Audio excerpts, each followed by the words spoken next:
আসসালামু আলাইকুম। আমরা যারা ব্রিটেনে আছি তারা জানি যে গত 12ই মেতে ইমিগ্রেশন রুলসে একটি ব্যাপক পরিবর্তন এসেছে। যার মধ্যে উল্লেখযোগ্য দুইটি বিষয় হলো, একটি হলো গ্র্যাজুয়েট রুটে যে 2 বছরের ভিসা পেত মানুষ, যাকে আমরা পিএসডব্লিউ বলে থাকি, সেটাকে কমিয়ে 18 মাস নিয়ে আসা হয়েছে। এবং সবচেয়ে উল্লেখযোগ্য যে বিষয় সেটা হলো যে স্কিল ওয়ার্কার ভিসা 5 বছর রুটে, যেটা আমরা আইএলআর বা ইনডিফিনিট লিভ টু রিমেইন পাওয়া যাওয়ার কথা, সেটাকে উন্নীত করে 10 বছরে নেওয়ার পরিকল্পনা করা রয়েছে এবং তারপর এটা কার্যকর হয়ে যাবে।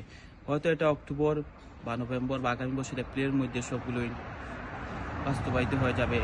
তবে সবচেয়ে উল্লেখযোগ্য এবং চাঞ্চল্যকর তথ্য হলো যে বর্তমানে যারা ওয়ার্ক পারমিট বা স্কিল ওয়ার্কার রুটে এই দেশে আছেন, তারা কি আইলারে 10 বছর যেতে হবে নাকি 5 বছর পর পর পেয়ে যাবেন, এই নিয়ে অনেক দ্বিমত আছে। তবে উল্লেখযোগ্য বিষয় হলো ইউকেতে যখন নতুন নিয়ম আসে তখন তারা ব্যাকওয়ার্ড থেকে এটা চালু করে না, এটা ফরওয়ার্ড থেকে চালু করে, অর্থাৎ এটা ভবিষ্যৎ থেকে ইমপ্লিমেন্ট হবে। যখন এটা আইন পাশ হয়ে যাবে পার্লামেন্টে, তারপর থেকে এটা কার্যকর হয়ে যাবে।